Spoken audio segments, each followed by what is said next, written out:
هكلمك النهارده عن خدمات المرور المميزه اللي موجوده دلوقتي في جميع انحاء الجمهوريه. بس قبل ما اتكلم معاك عنها عايز اقول لك ان انت وجودك هنا ده شرف ليا ومش هكبر غير بيك، فمنتظر منك الشير واللايك والسبسكرايب الجميل.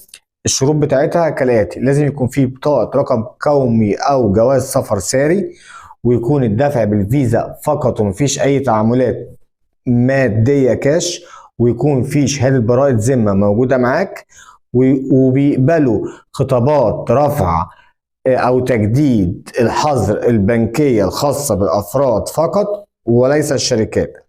ودلوقتي بقوا يقبلوا التوكيلات المميكنه فقط، وتكون من المالك لموكل واحد فقط، وما يكونش عدى عليها 3 سنين.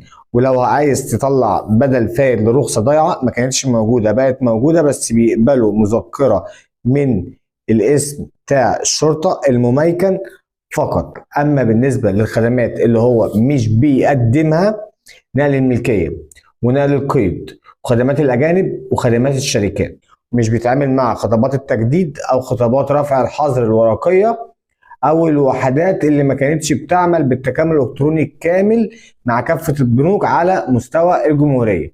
زائد يا سيدي الفاضل ما بيقبلش الدمغ المحلي. بالنسبه بقى للخدمات اللي هو بيقدمها، هو بيعمل تجديد لرخصه العربيه وبيطلع ليها بدل فائد وبدل تالف، وبيعمل تجديد لرخصه القياده وبيطلع ليها بدل فائد وبدل تالف، وبيعمل بدل تالف وبدل فائد للملصق الالكتروني لا قدر الله لو هو اتشال من العربيه بتاعتك، وبيعمل خدمات الفحص للمركبات.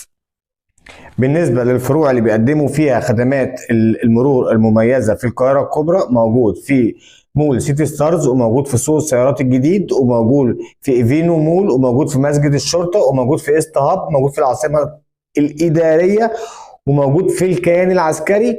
زائد في خدمات الشباك الموحده بتقدم نفس الخدمه موجوده في مرور القاهره، ووحده مرور الشروق، ووحده تراخيص خدمات الشرطه. بالنسبه لمراكز الفحص فحص فقط، موجود في 15 مايو وفي المعادي وفي القطاميه، بس ده معناه ان اللي فوق برضو بيعملوا فحص، مش ده لوحده وده لوحده.